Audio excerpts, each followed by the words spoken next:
Hervé, pourquoi toutes les entreprises ne font pas de feedback management? Enfin, pourquoi elles devraient en faire plutôt?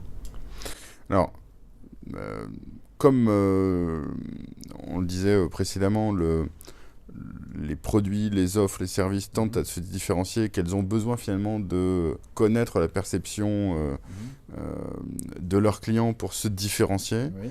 Euh, Avoir un programme d'expérience client ou un programme de feedback management, ça devient mais plus que nécessaire. Toutes les entreprises du monde devraient le faire, mais avec, je dirais, une vraie démarche. Aujourd'hui, je ne connais pas d'entreprise qui ne fasse pas d'enquête de satisfaction. D'accord. Mais il y en a beaucoup qui ne le font pas comme elles devraient le faire. C'est-à-dire au fil de l'eau, mais sans sursolliciter les clients, sur des moments spécifiques ou sur des parcours clients, Oui. en commençant toujours par s'interroger sur quel impact business je veux. Finalement, il faut toujours commencer dans la démarche par Mhm, quel objectif je veux atteindre. Est-ce que je veux augmenter mon chiffre d'affaires? Est-ce que je veux réduire l'attrition client?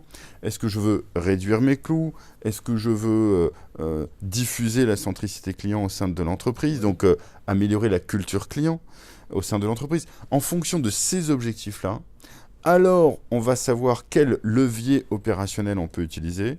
Et de ces leviers, on va pouvoir définir un protocole de collecte, tout ça constituant finalement un programme de feedback management qui doit être le cœur finalement de ce que devrait faire toute entreprise. Et aujourd'hui, on a encore un marché qui est important puisque les analystes de type Gartner et Forrester disent que seulement, de mémoire, 59% des entreprises ont un programme de feedback management. Ça veut dire qu'il y a encore un potentiel énorme, Oui. que ce soit en B2C ou B2B, et encore plus dans le B2B grand compte. Il y a encore beaucoup, beaucoup à faire. Et j'ai l'impression que c'est à la base du programme de Customer Experience. On ne peut C'est pas c'est- espérer optimiser le CX sans c'est- la voix du client. c'est très clair. C'est que c'est ça. Tout à fait raison. Merci Hervé.